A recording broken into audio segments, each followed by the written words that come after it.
Bienvenidos de nuevo a nuestro viaje a través de la historia del Paraguay. En la primera parte de esta serie, exploramos las emocionantes expediciones que marcaron el inicio de la exploración y conquista de esta tierra desconocida. Hoy continuaremos nuestro viaje histórico, adentrándonos en la tercera expedición que dejó su huella en las tierras guaraníes, así como en la cronología de estos eventos que moldearon el destino de la región. Y finalmente, nos sumergiremos en el épico relato de la última expedición liderada por don Pedro de Mendoza, un hito crucial que allanó el camino para la fundación de Asunción y el inicio del periodo colonial de Paraguay, marcando su pertenencia al virreinato del Río de la Plata. Prepárense para un emocionante viaje a través del tiempo mientras exploramos estos momentos clave en la historia del Paraguay. Tercera exploración del Río de la Plata. El tercer explorador fue el marino español Diego García de Moguer, que había participado en las expediciones de Martín Yáñez Pinzón en 1509, en la de Solís de 1515 a 1516 y en la de Magallanes y Elcano de 1519 al 1522, sobreviviendo en todas ellas. Zarpó de La Coruña el 15 de enero de 1526 al mando de una expedición de 3 naves, una nao, un patache y un bergantín desarmado, financiada por comerciantes, para buscar la ruta de las especias, pero también autorizado a explorar el río de Solís. Su plan era pasar por el estrecho de Magallanes, llegar a las islas de las Especias y volver por la derrota de Elcano. Por el camino se detuvo en la isla de La Palma, Canarias, donde en abril coincidió con la expedición de Caboto, pero hasta el 1 de septiembre no reanudaría su viaje. Llegados a las costas del Brasil, fondeó, a 1 de enero de 1527, en la bahía de Santos. Reanudada la navegación llegaron a la isla de Santa Catalina, donde se demoró porque no quería entrar en el gran estuario durante el invierno austral. Por fin penetró y se situó en lo que llamó Islas de las Piedras, y en una de ellas, la de San Gabriel, se armó el primer astillero que conoció el Río de la Plata, donde se montó el bergantín que se traía en piezas desde España. A inicios del año 1528 empezó la remontada del estuario y a unas 25 leguas, en el fuerte de San Salvador, halló 2 naos. Eran las naves de Sebastián Caboto, que estaban al mando de Antón de Grajeda y que formaban parte de la expedición del primero, que aunque habían salido de España más tarde, habían llegado antes. Continuó remontando el río Paraná, donde en abril se encontró con el fuerte Santi Espíritus y decidió unir sus fuerzas a las de Caboto. Ambos partieron de Santi Espíritus en noviembre de 1528. Encontraron indios hostiles y se enteraron que los indios del Paraguay se habían confederado con los comarcanos para llevar a cabo un levantamiento general y matar a todos los españoles. Regresaron entonces a su base, abandonando la idea descubridora, sobre todo después de que los indios destruyeran el fuerte de Santi Espíritus el 1 de septiembre de 1529, lo que confirmó las noticias alarmantes. Diego García de Moguer también emprendió el regreso a España desde el puerto de San Salvador, entre fines de septiembre y comienzos de octubre de 1529. Su carabela tocó en la Bahía de los Patos, sur de Brasil, donde recogió a Francisco García, náufrago que había pertenecido a la expedición de Caboto y arribó a España el 28 de julio de 1530. Unos días más tarde llegaría Caboto, pese a que éste había zarpado después del Río de la Plata. Cronología.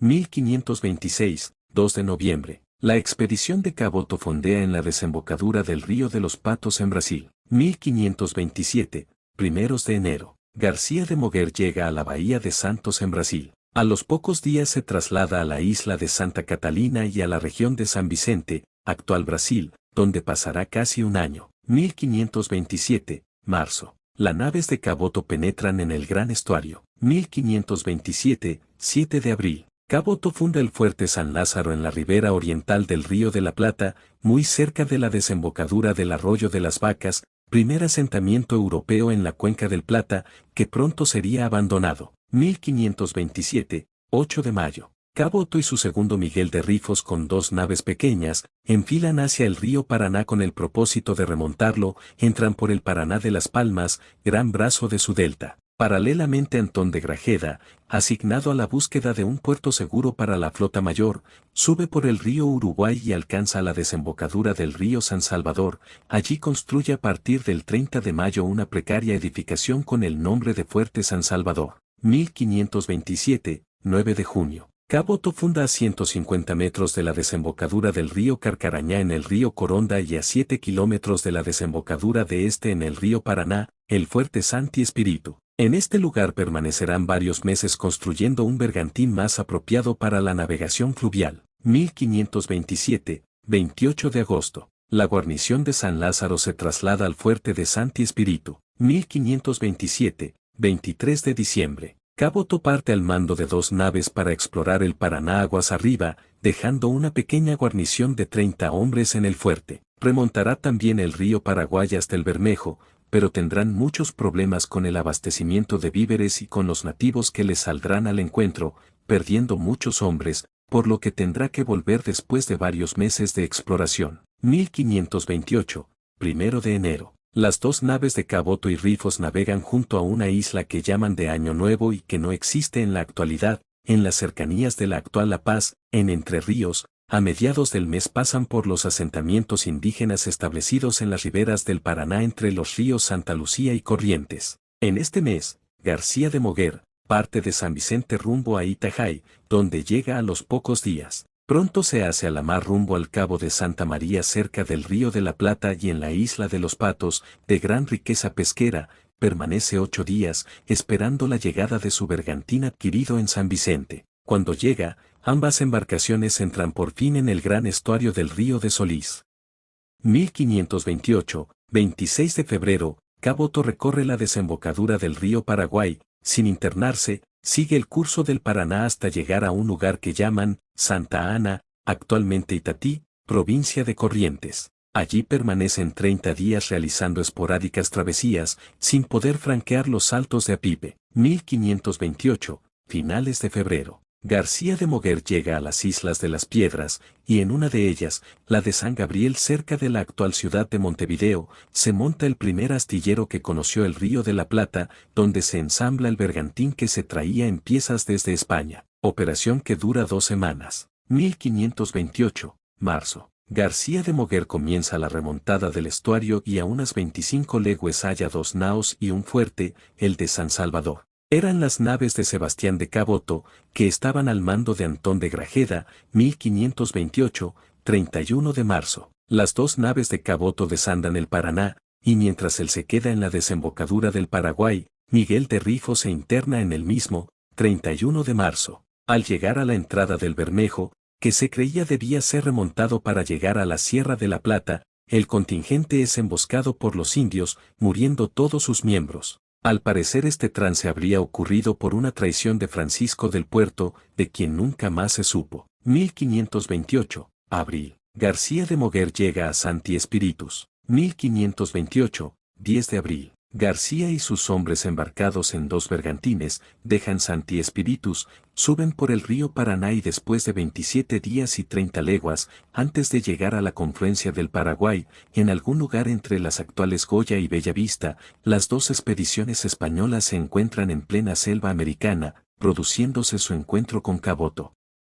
1528, 7 de mayo. La situación, tensa al principio, mejora cuando Caboto invita a García a comer a su nave. García le exige el abandono de aquellos lugares por carecer de autorización para actuar en ellos, y a su vez Caboto alega que la conquista del río Paraná le pertenece por haber sido su descubridor. Sin fuerzas para imponerse uno a otro y después de algunas incidencias optan por llegar a un acuerdo y trabajar en común. Sin embargo, como los ataques indios habían causado considerables bajas entre los 2 bandos españoles, estos deciden volver río abajo hasta alcanzar la protección de la fortaleza de Santi Espíritus, donde pensaban construir media docena de bergantines para regresar con más hombres y explorar y buscar juntos la Sierra de la Plata. Así lo hacen y durante varios meses trabajan juntos y construyen 7 bergantines para navegar río arriba del Paraguay. 1528, mediados a fines de noviembre. Caboto envía una pequeña expedición exploradora de menos de 15 hombres al mando de Francisco César que llegaría hasta Charcas.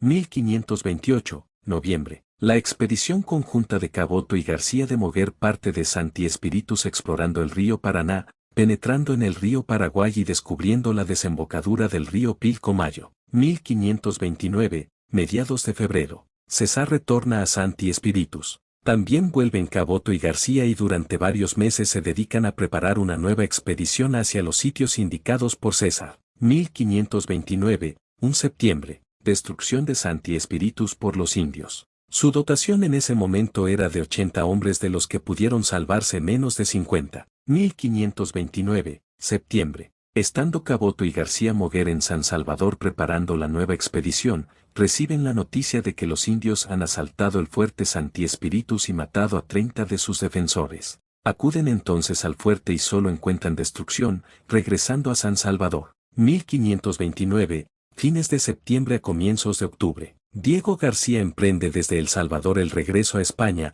a donde llegará a finales de julio de 1530. Caboto se quedaría un tiempo más, llegando a España el 23 de agosto de 1530 siendo arrestado y procesado. No obstante los fallidos intentos de Caboto y García en búsqueda de la Sierra de la Plata, el río de Solís se conocerá desde entonces como Río de la Plata.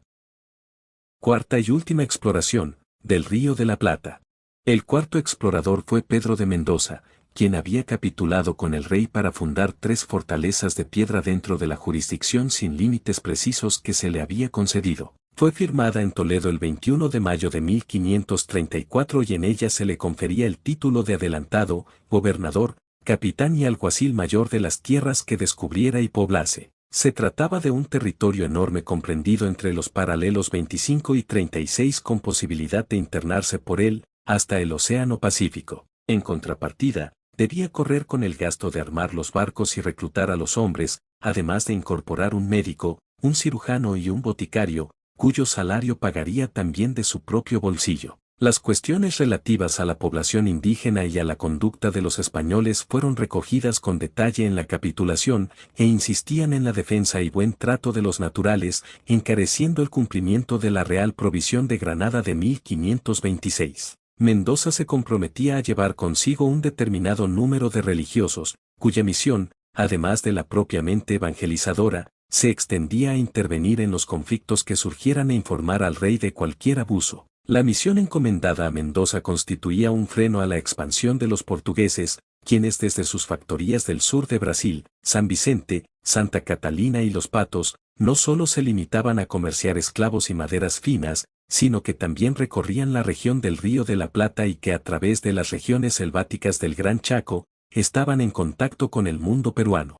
Atraídos tanto por su prestigio personal como por la fama de la tierra a conquistar, entre 1500 y 2000 personas se alistaron en la Armada de Mendoza. Señores y personas del pueblo llano, poseídos de auténtica euforia, vendieron hasta su ropa para poder embarcar. La armada de 16 navíos zarpó de Sanlúcar de Barrameda el 24 de agosto de 1535. Después de tocar en la costa brasileña y ya en el estuario del Plata, comenzó el reconocimiento del terreno y la búsqueda de un enclave óptimo para establecer la población. Tras recorrer ambas orillas, se eligió un punto en la desembocadura derecha del río, denominado Boca del Riachuelo por su condición de puerto natural, adecuado y seguro. La fundación de la ciudad de Puerto de Nuestra Señora Santa María del Buen Aire debió tener lugar el día 2 o 3 de febrero, o mediados del mes de marzo de 1536. Un año después ese nombre había sido sustituido por el más breve de Puerto de Buenos Aires. Los expedicionarios tuvieron que afrontar 2 gravísimos problemas: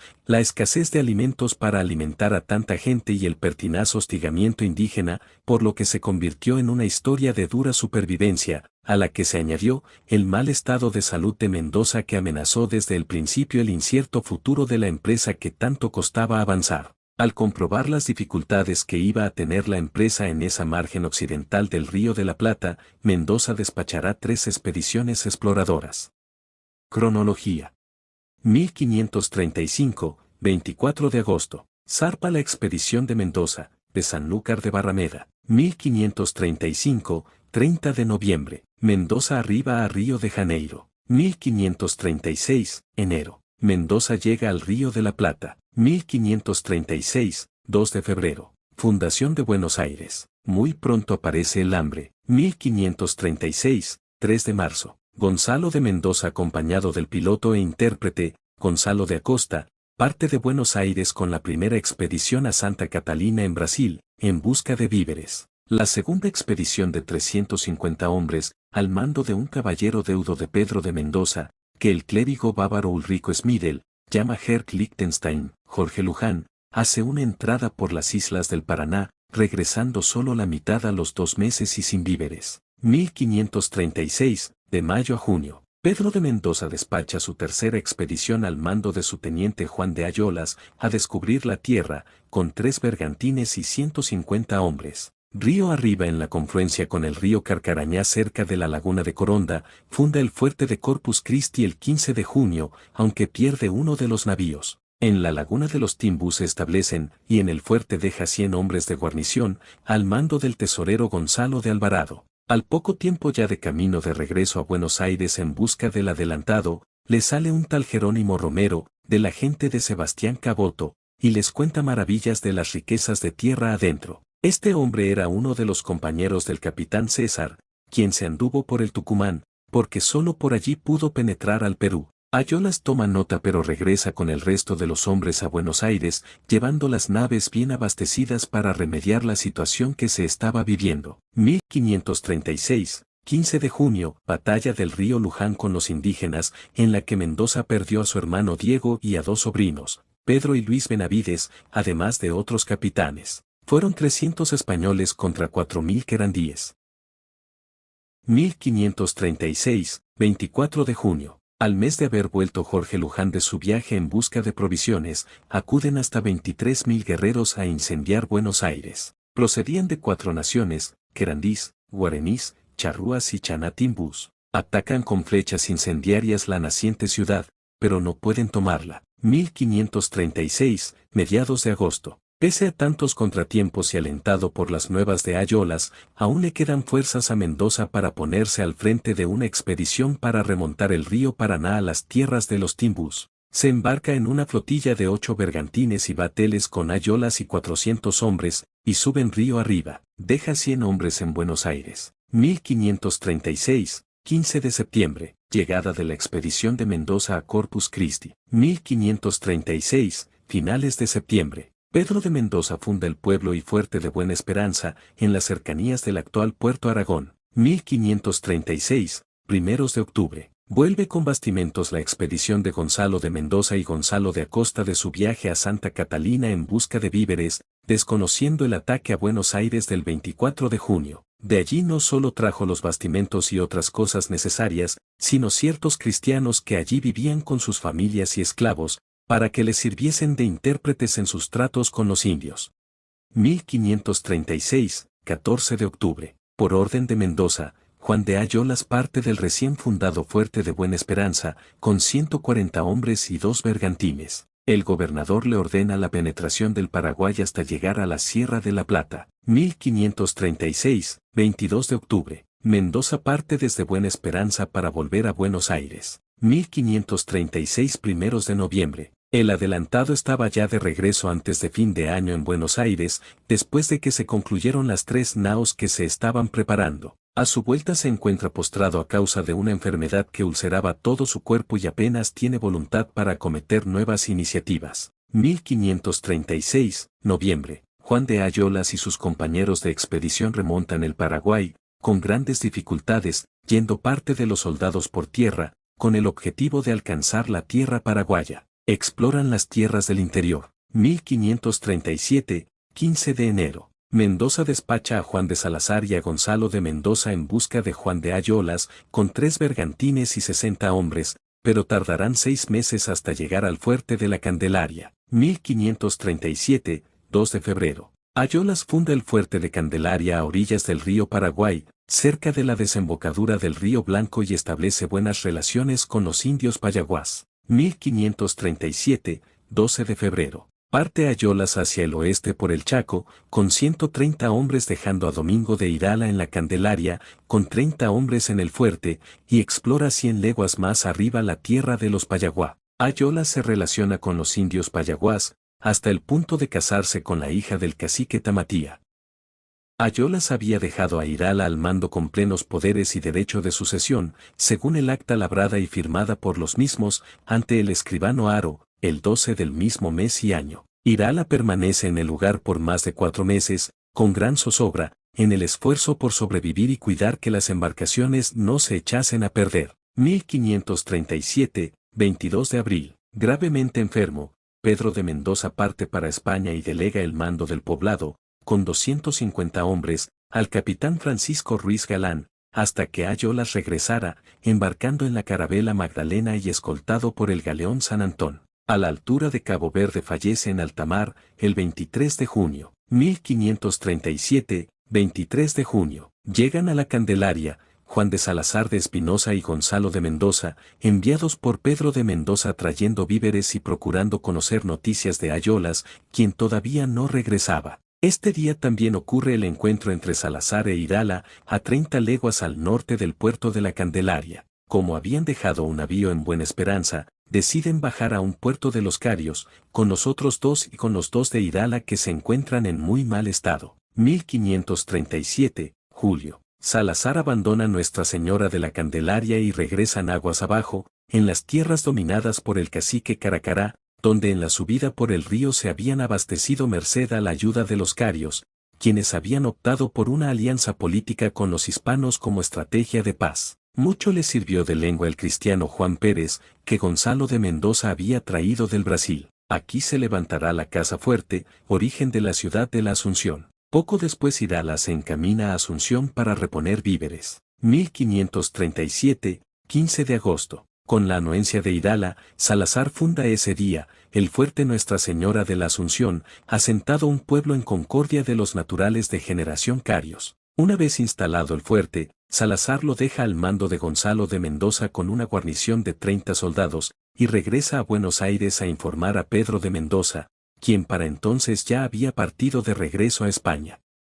1537, septiembre. Salazar llega de vuelta a Buenos Aires, cuando ya hacía 6 meses que había partido Mendoza hacia España. Informa que Ayola se había ido tierra adentro, dejando a Irala con 30 hombres en el fuerte de la Candelaria, asiento de los Payaguá. Aparte de esto, avisa Salazar, que al bajar había asentado un pueblo en concordia de los naturales de generación carios, y en la ribera del río Paraguay. De 1537, octubre al 1538, febrero. Ayolas atraviesa el Chaco, llegando a la tierra de los Cracares, los Charcas, donde es atacado por los naturales. Tras el ataque consigue un botín de 66 cargas de plata y toma la decisión de regresar. Los españoles no tienen apenas municiones y han perdido mucho armamento, por lo que evitan cualquier enfrentamiento con los indios en la provincia de Chaco. 1538, marzo. Ayolas y sus hombres llegan de vuelta a Candelaria sin encontrar a Martínez de Irala,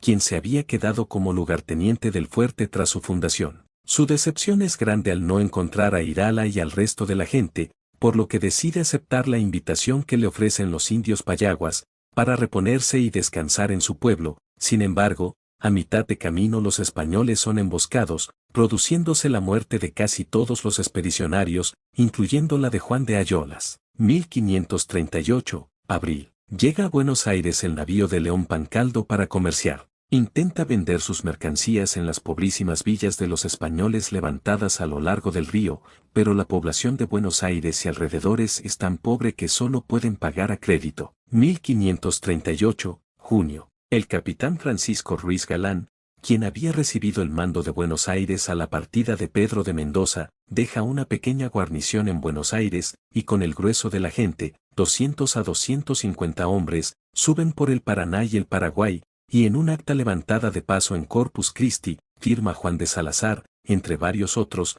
reconociendo a Ruiz de teniente gobernador interino, obteniendo obediencia de los soldados de Corpus Christi y Buena Esperanza. Luego decide tomar el poder de Asunción y la Candelaria. Despuebla los fuertes de Corpus y Buena Esperanza y se hace a la vela hacia Asunción. Mientras, Irala decide esperar a Ayolas también en la Asunción en lugar de en la Candelaria para buscar provisiones y reparar las naves.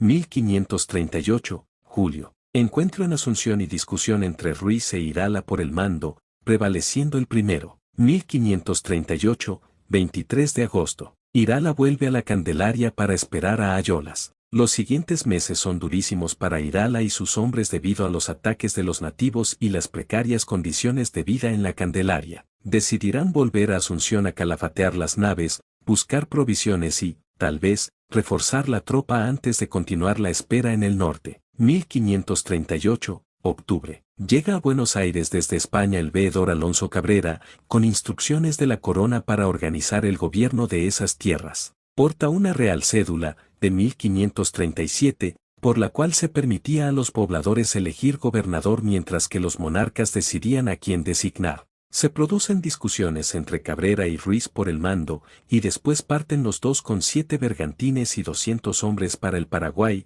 donde reside Salazar, y para dar socorro a Juan de Ayolas. 1539, enero. A la llegada de Cabrera y Ruiz Galán a la Asunción, se reúnen con Irala y entre los tres acuerdan otorgar el mando a este último por ser el lugarteniente de Juan de Ayolas y que a su vez lo era de Pedro de Mendoza. 1539, 3 de febrero. Los Timbúes destruyen el fuerte de Buena Esperanza. 1539, abril. Se mantiene el desacuerdo entre Irala y Ruiz, retirándose a Buenos Aires y despachando el galeón Santa Catalina a España. De este viaje resultó la confirmación real de los títulos de Ayolas, que le llegaron a Irala más o menos a principios de 1540. 1539, Jueves Santo. Varios líderes indígenas de la región se organizan para liquidar a todos los hispanos, pero son delatados por una de las concubinas de Juan de Salazar, quien alerta sobre la conspiración. Irala toma las precauciones con mucha inteligencia y esa misma noche termina con la vida de los responsables del complot. 1539, 23 de junio. En Asunción,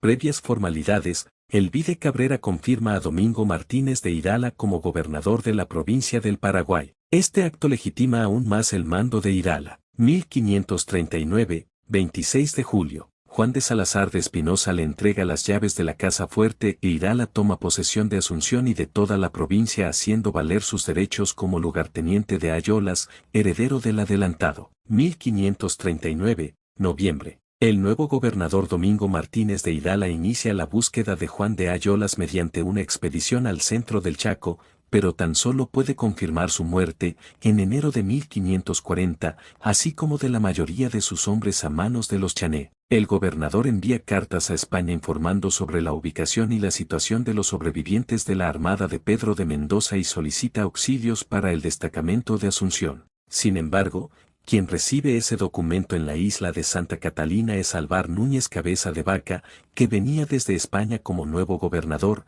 el cual se pone en camino por tierra hacia Asunción. 1541, junio. Irala retira a toda la gente de Buenos Aires y los puertos intermedios, concentrándolos en la Asunción. Y así concluye este capítulo de la historia, con la expedición de Pedro de Mendoza al Río de la Plata. Pero esto continúa con la exploración de Álvar Núñez Cabeza de Vaca que veremos en el próximo video. No te pierdas el próximo capítulo, donde cerraremos esta primera sección. Hasta pronto.